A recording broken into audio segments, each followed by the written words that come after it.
invest in and follow principles. That has proved to be pretty successful. This landlord's gonna make almost $2 million over the next 12 years for doing something one time. And that's like residual. This guy's got another 7 retail spaces and he's got 10 stories of apartments above it. And I'm like, man, I'm on the wrong side of the coin, right? I need to own real estate, not broker it. You start doing deals that are absolutely life-changing, like that put you on the path for intergenerational wealth. Welcome to the Real Estate Home Runs podcast. I am your host, Luis Vanderhorst. This is a podcast for busy professionals who want to learn about passive income producing strategies that have helped others crush it in the real estate world. Whether you are a new or seasoned real estate investor, this is the podcast for you. Welcome to Real Estate Home Runs podcast. In today's episode, we welcome Jon Simpson-Lemay. Jon is an investor in Berks County, Pennsylvania. He knows what he is doing in real estate and is passionate about doing it well. He and his business partner, Chris, own and operate JSCK Properties, leading a crew of rehab properties as flips and long-term rentals. In today's podcast episode, we discuss how he got started, how to find the right business partner, and how new investors can hit the ground running.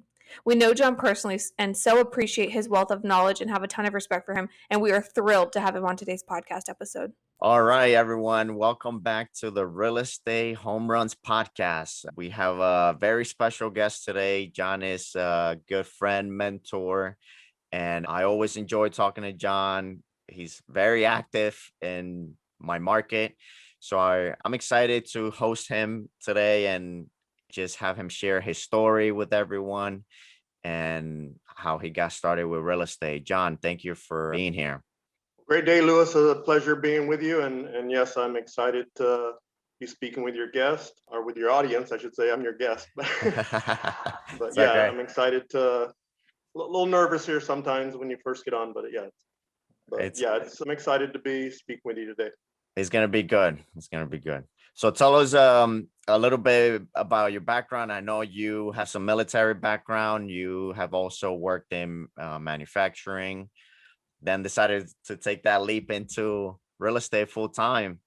Yes, I was in the military about 7 years. I went in probably a little later in life. I went in about 22 years old after my father passed away. I needed some direction, so I figured the military was probably one of the best ways to get some direction, get away from the crowd I was hanging out with. So I did that and I enjoyed it. Spent 7 years in the Marine Corps.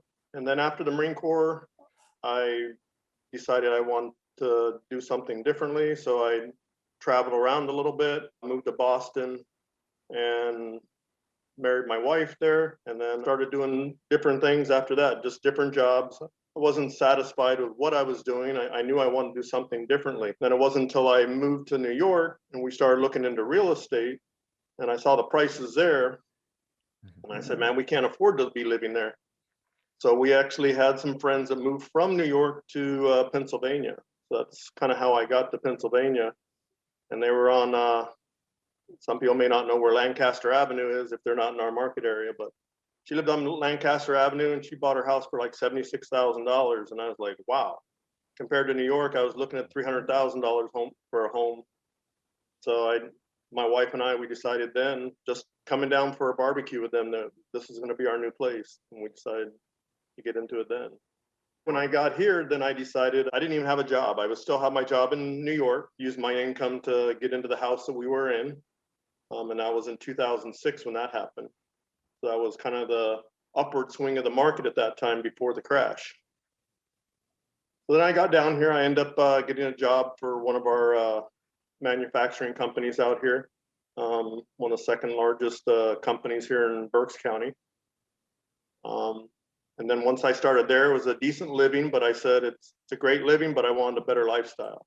So that's how I kind of got into real estate. Bought my first rental property in 2007. The way I found that, it was just by sheer luck. On the lunch table at work, there was the sheriff's sale paper. So I picked that sheriff's sale paper up and couldn't believe the prices that were in there.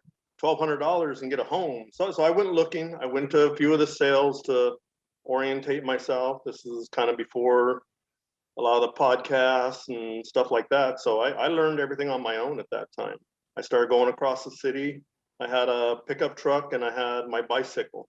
And most of the properties I were looking at were in the city of Reading. So I parked my truck somewhere, got out on my bike and rode around and had my little list with me, had my 3 markers. One was a red, one was a green, one was a blue. So the red was like a no way property. Green was okay, and blue was a kind of a go. So then I went there and I still kept going to the sales till I found a property that I really liked, and that's a property I bought over in near the projects over in the Schuylkill, off of Schuylkill Haven or Schuylkill Avenue. I bought that one in 2007 and bought that for $9,407. So it was a little bit higher than what they were posting in the paper, but it was still a good deal. First property, you remember all your numbers all the time, and I still have it to this day. It's a 2-unit with a garage. I have a tenant that's been in there since 2008. And your progression has increased, and now you're able to do other types of deals and not just find properties on the sheriff's sale. Correct. Yeah. From there, it took me almost 3 years to get my second property. So, I mean, it was low and slow. I mean, like I said, back in the day, there wasn't a lot of these podcasts and stuff to people to teach you. And not trying to say a lot of the other investors were selfish, but a lot of them weren't able to give up the information that they knew. You tried to ask information and it wasn't given out.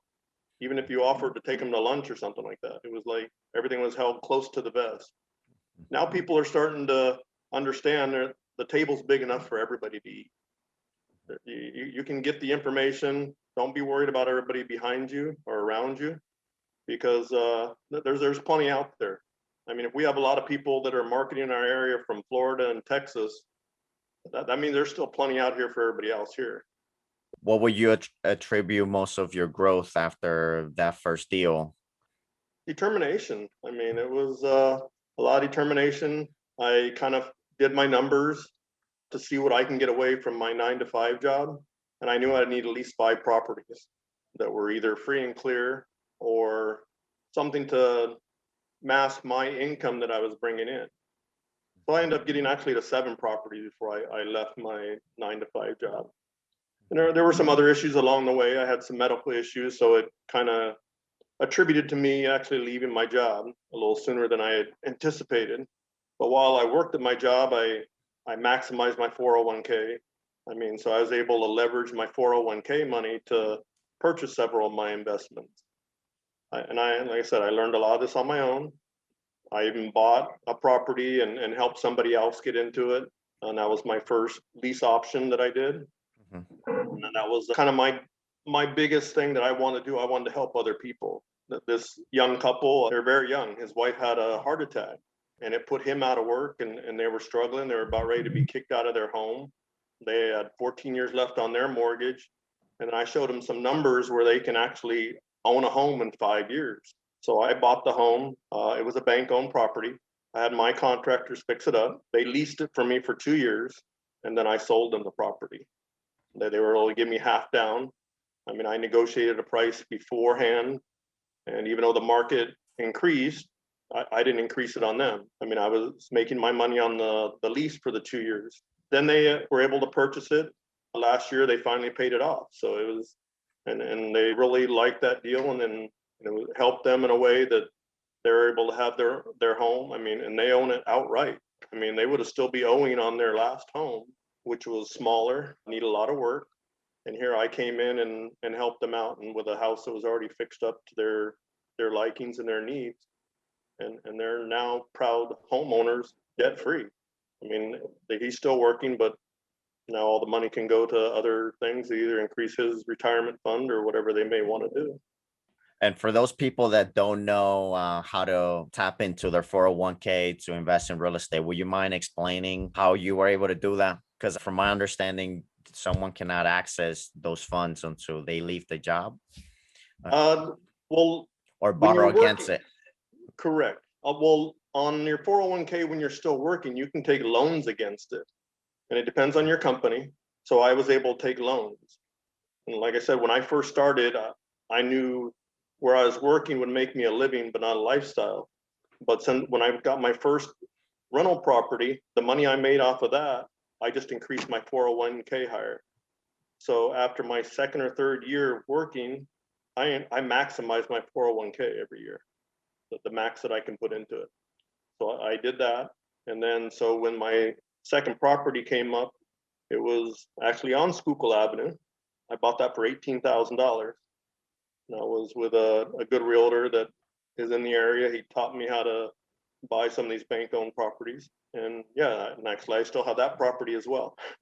So all my properties cash flow very well, the ones that are paid off free and clear.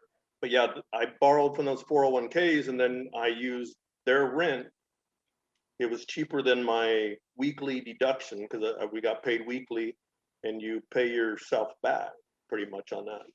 And then, so I was paying it back faster than it was. I always did it like as a 5-year loan from my 401k. And then as soon as I was able to do it, and then as I got more rental properties, I just would push more money to it. Or if I got a bonus or if I worked overtime, that's the beauty of it. You can pay yourself back faster. I mean, I didn't keep that money. I made that money work as it was intended to do. I mean, I didn't go borrow the money to go on a trip, which is fine if you want to do that. But I mean, if you have a goal, I mean, I did. I had my goal for 5 years and I tapped into it and then I reached my goal. And everybody can do it if you keep on track and adjust as things might happen. I mean, we had the bad economy, so fortunately for me, that helped me get a couple other my rentals fairly quickly. I bought up in Hamburg. I bought 2 rentals up there like fairly quickly in 2008 and 9.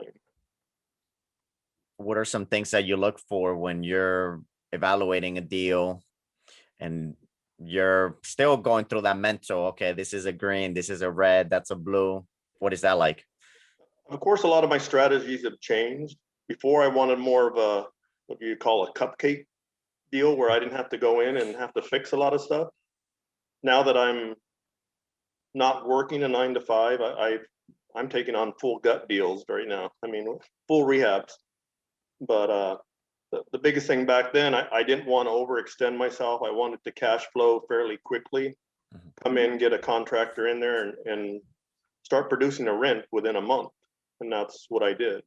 Sometimes there was still stuff to get done. I mean, I was buying these from the bank. So once codes came in, they would give me a list of stuff and I just took care of what they needed to get done to get them livable. And I always say to them with my tenants, it may not be the location I want to be in, but I would not mind living in the house that I produce and put out for be rented. That's good. And you're kind of setting the standard in each of those properties. Yes, I mean, we put in, some people say I do overkill. I mean, I give them a backsplash, I give them granite countertops. I mean, I paint everything, I put tile floors in, laminate. I don't do a lot of carpet. I did do carpets in the beginning, but I've kind of strayed away from carpet just as they're very easy to get damaged. So I just try and stay away from that. But after I left my 9 to 5, then I knew I needed to do something else. I did have enough income where I could have just lived comfortable, but that wasn't how I wanted to do. I wanted to kind of give back to the community, give back to other people, try and teach people different things that I kind of learned on my own and ways so they wouldn't have to do it on their own. So then I joint ventured with another real estate agent and we did about 5 deals on our first year of flipping properties. And then they were all flips and we did very well with it. I mean, it was a learning curve for both of us.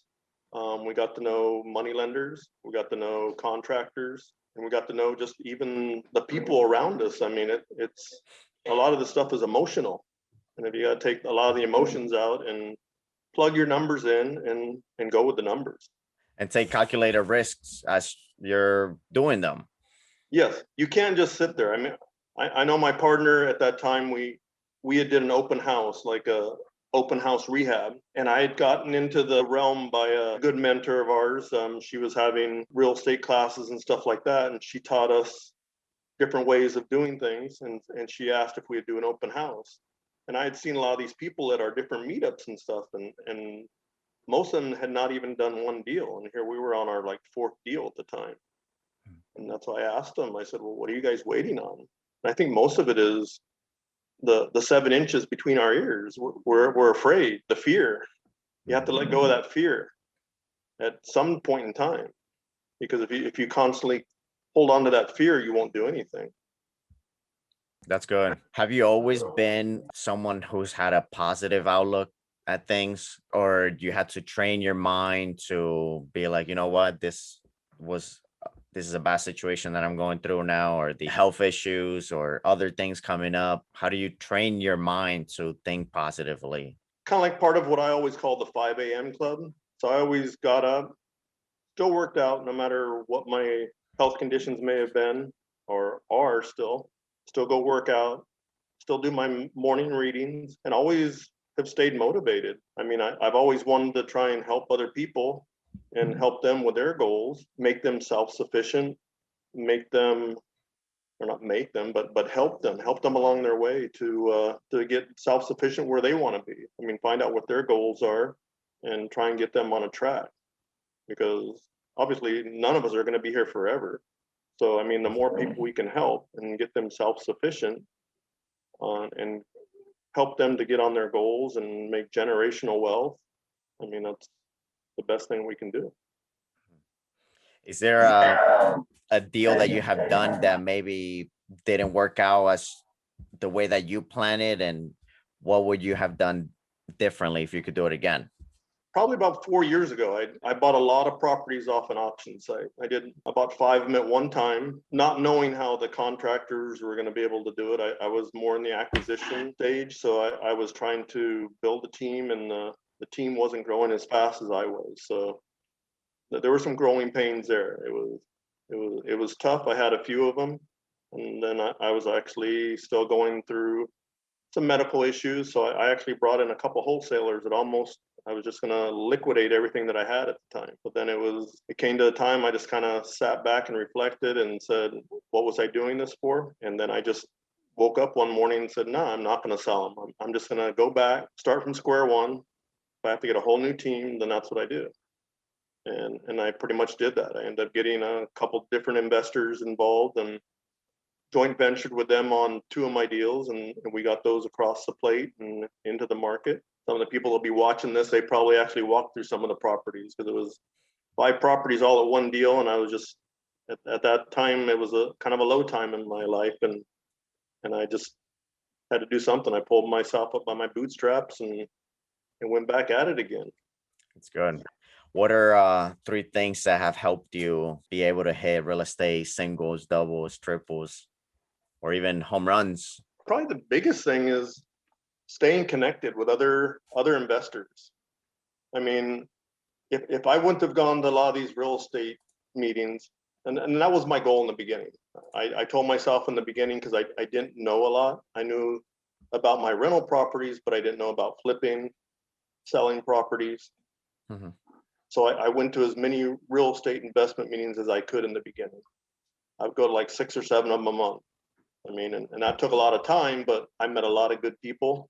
And after a while, you see the same people showing up, and then you kind of emulate what they do, and you find out what's working. That's what I did. I just constantly kept going to these and getting the information, the golden nuggets, as they say. And I went to a couple seminars, learned about different stuff, and that helped me grow even exponentially. I mean, these last 2 years have been a very big growth for us. So staying connected with other investors, attending seminars, and what's another one? Yeah, never be the smartest person in the room. I mean, we hear that a lot, but always try and go to places where you're not the smartest one, and get your reading in. I mean, there's a lot of stuff, I mean, to expand your mind, to help you grow. I mean, you can't learn everything just by yourself. I mean, get out there and try and expand with other people. That's good. Are you looking to continue on building passive income through single family, or down the line looking to get into multifamily or syndications? What's in store for Jon in the future? I have gotten on one syndication deal already. I mean, so I look at different multiple streams of income. For me, I am partnered up right now. I do have our LLC. It's JSCK Properties, and my partner there, our intention is to grow to 50 to 100 doors, so that we're trying to do that fairly quickly. And then also I'm working with another investor. He has a lot of new entrepreneurs that are trying to build up in the city. So I'm working with him on his group. We actually, there's 2 people that are in charge of it. And then I just come aboard and try and be like a mentor to them.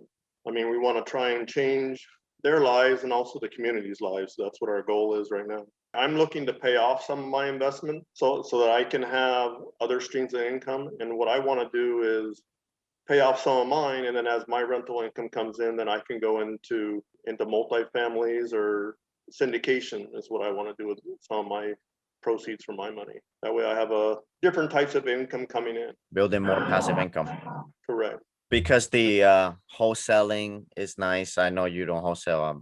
I do, but you do flips, and all of the checks from that can be really attractive, but they don't really build long-term wealth. Correct. Yeah, long-term wealth is different. It's going to be your rental incomes, and then also if you can get into some other passive incomes where you're buying your time back is what you're doing. You're investing it with somebody else. Contrary to what a lot of people believe, flips are a lot of work because you're trying to impress the end buyer. So I mean, in rental properties, not that I don't try and do a good job or my partner doesn't try and do a good job, but I mean there's a little flexibility in that. I mean, you have a good product and you're still able to rent it, but you're always on a flip project. You're looking to always have the best, and as quick as you can get into a flip property and get out, I always tell people is better, because if I constantly go through it, if I'm kind of a perfectionist and so is my partner, we constantly go in there and we're constantly looking at that property. So we'll see a flaw here, then another flaw, then so it's like you can overanalyze and overdo a deal that it can spend time. So the biggest thing on the flips and stuff is get in and out as quick as you can. Obviously, if you're using money lenders, you have your cost of money, so you need to be mindful that you want to treat your lenders with professionalism and get them paid back as soon as possible. Once they see you can get in and out of a deal in less than the 6 months, if you can get 4 or 5 months, then they're more willing to come back. And when they have a cash pot of money or money sitting there, they're calling you and say, hey, have you got another deal? Because they're interested in what you do and they see the product you put out. I mean, I think our reputation has gotten out there and people have seen the products we have put out. We have realtors that are saying, hey, your next project or your next flip, they're trying to buy it off market because they know how good it is. And in this market right now, a lot of stuff is going over asking price. Probably our last 4 deals have gone anywhere from 20 to 30,000 over asking. So it's been a very good market for the investors and the flippers out there. So. For sellers, and sometimes those offers come with no contingency, no inspections. So yeah, having those relationships is important. Yeah, right now you can choose, and that's how we do it. We chose most of them with no contingencies, no seller assist, no inspections. I mean, most of them, they'll come in and do their inspection, or if the appraiser comes in and they see something, if there's something there, but usually they're very minor, or they might just be in the eye of the appraiser or the inspector they might have in, and most of them, they're good with what it was. I mean, they did the walkthrough and they're impressed with the quality of product we're putting out there. Awesome. How can people stay in contact with you or learn more about what you're up to? Probably the biggest thing, because we usually do updates on our Facebook page, is the JSCK Properties. They can also reach me on Facebook. They can reach me on my Messenger, or they can contact me on my email at Jon_Simpson2@AOL.com. Awesome. Hey, Jon, thank you so much for your time and for sharing with my audience and I really appreciate it. It was a pleasure, Luis. Have a great day. You too. Thank you. We hope you enjoyed this interview and got some value out of it to help you in your real estate investing journey. If you can take just a minute, please do us a favor and leave a review. Hit the like button on iTunes or whatever platform you listen to our podcast on, and subscribe so you can hear future episodes. Also, don't forget to check out our Real Estate Home Runs Podcast Community Facebook group, where you are able to connect with some great listeners. If you're an investor who is crushing it and want to share some information centered around passive income in real estate, please contact us. Hit those home runs, and we will see you next time.